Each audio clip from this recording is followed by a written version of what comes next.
YSR Congress party ఈ రోజు తిరిగి రాష్ట్రంలో మరొకసారి అధికారంలోకి రాబోతా ఉంది. వైఎస్ఆర్ కాంగ్రెస్ పార్టీ ఆంధ్రప్రదేశ్ లో మే 13వ తేదీన జరిగినటువంటి ఎన్నికల్లో 49.41% ఓట్లను సాధించి 94 నుండి 104 అసెంబ్లీ స్థానాల్లో గెలవబోతా ఉంది. అలాగే తెలుగుదేశం పార్టీ కూటమి 47.55% ఓట్లను సాధించి కేవలం 71 నుండి 81 స్థానాలకు పరిమితం కాబోతా ఉంది.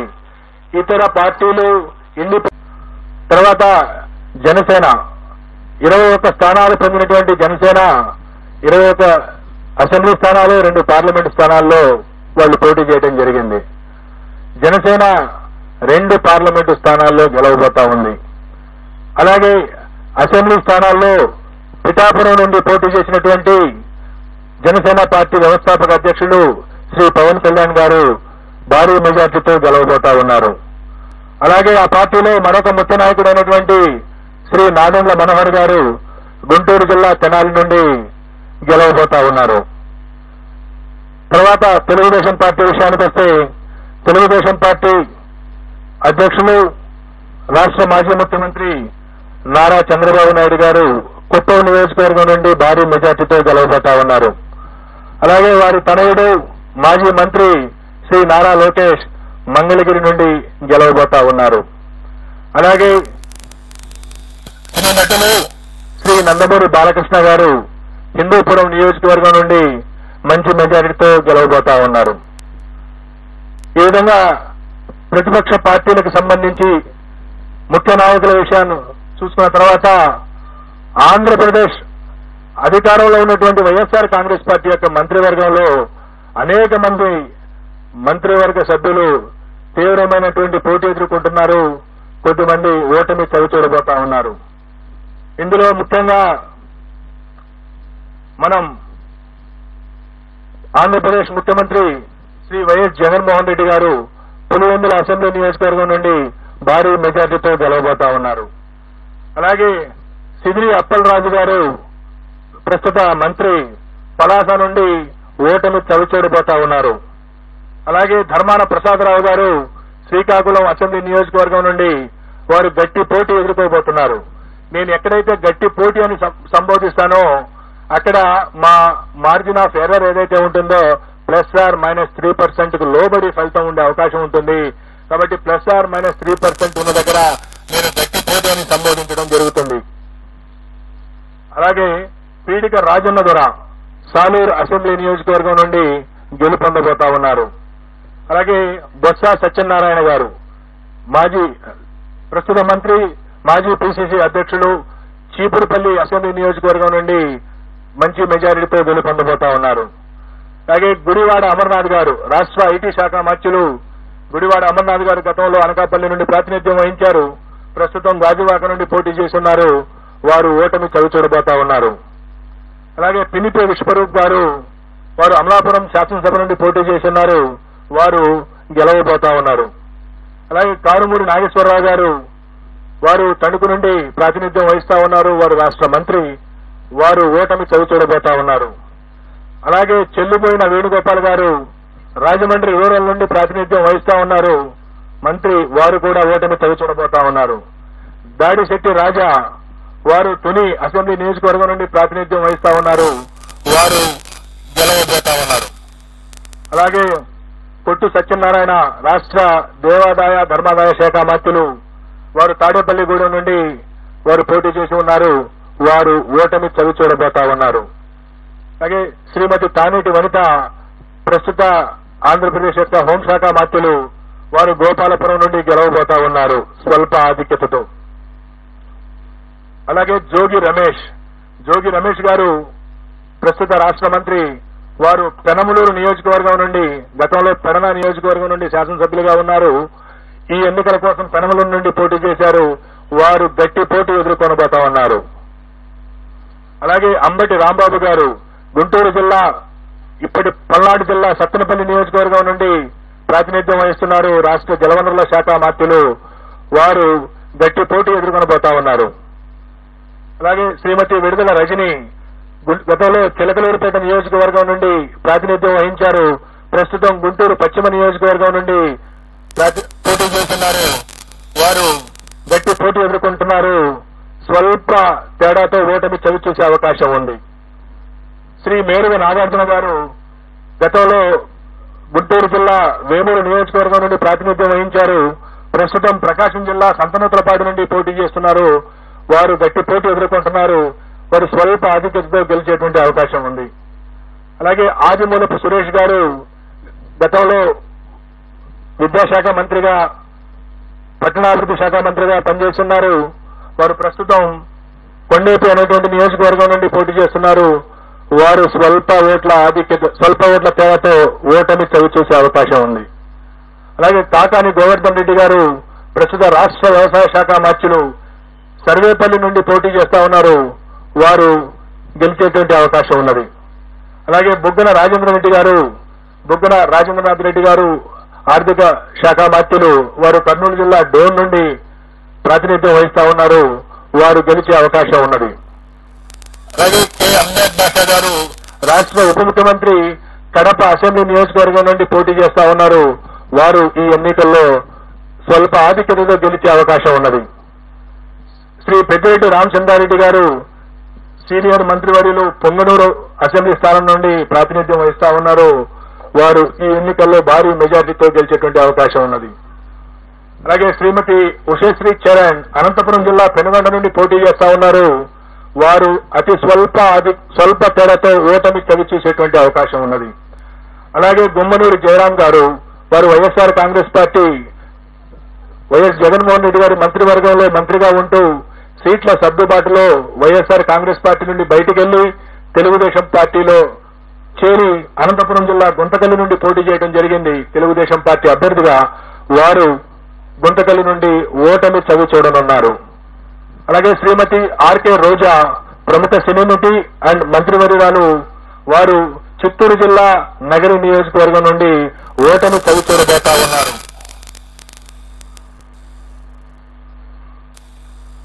అలాగే మరికొన్ని కీలకమైనటువంటి నియోజకవర్గాల యొక్క ప్రస్తావన కూడా చేయాలి.